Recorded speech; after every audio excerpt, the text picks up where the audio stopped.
E quando Deus não responde? Vou falar sobre algo que pouca gente tem coragem de falar: o silêncio de Deus. Vou falar de maneira pessoal, bem direta. Há 3 anos tenho medo do anoitecer. Tenho 2 filhas pequenas, a Cecília de 3 anos e a Estela de 2. Já fiz tudo que estava ao meu alcance para melhorar o sono dela. Li livros, fiz consultoria do sono, médicos especialistas, lavanda, florais, melatonina. Testei cada método, cada dica, cada pitaco. Algumas coisas funcionavam por um tempo, mas logo depois tudo desandava. E claro, todas as noites eu oro. Oro por elas, para que Deus as guarde, para que cuide do sono delas. E já ouvi bastante gente me dizer: Cláudia, você precisa orar por isso. E confesso que já até me senti ofendida, pois é óbvio que eu oro por isso. E uma noite dessas, eu me lembrei do que Jesus disse em Marcos 9, 23. Tudo é possível ao que crê. E declarei em oração: Senhor, eu creio que minhas filhas vão dormir essa noite. Coloquei as meninas para dormir e fui pro meu quarto. À 1h30 da madrugada, acordei com a sirene da Cecília me chamando. Mãe! Naquele momento, eu desabei. Eu chorei tanto.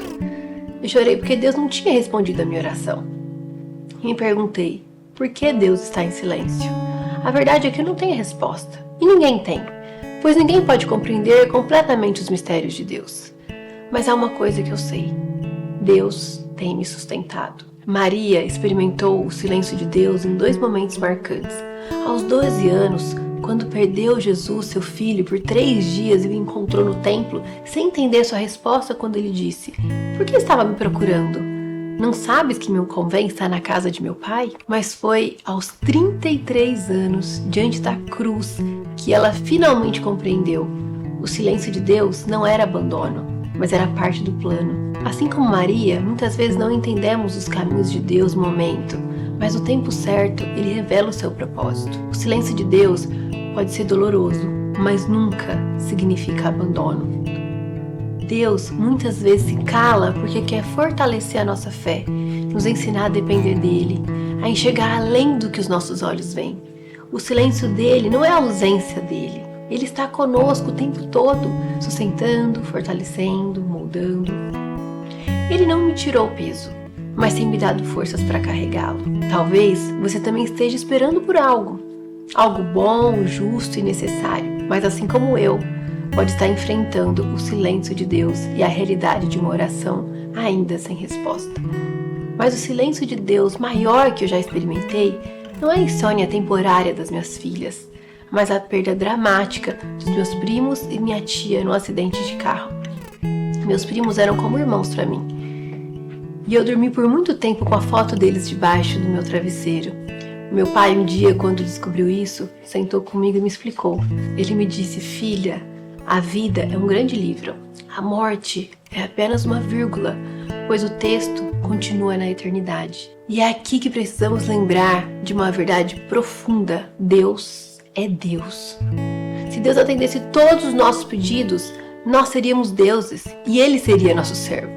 Mas Ele não é nosso servo, Ele é nosso Pai. Tenha a certeza que quando você chora, Ele chora junto com você. Assim como chorou comigo todas as vezes que eu não entendi o seu silêncio. Talvez você não tenha as respostas que deseja. Eu também não tenho todas. Mas mesmo quando não entendemos, podemos nos apoiar na promessa que está em Isaías 40:31. Diz assim: mas os que esperam no Senhor renovam as suas forças, vão alto como águias, correm e não ficam exaustos, andam e não se cansam. Reflita comigo: assim como a águia sobe acima da tempestade e enxerga tudo numa perspectiva mais alta, quando esperamos o Senhor, Ele nos dá forças para nos fazer enxergar além da nossa dor e incerteza. Não significa que as lutas vão desaparecer, mas que o nosso coração vai encontrar a paz que excede todo entendimento. E você, já passou pelo silêncio de Deus? Eu sou a Cláudia Cury e esse foi o episódio 52 de Dose de Fé. Se essa mensagem tocou seu coração, compartilhe com alguém que também precisa ouvi-la.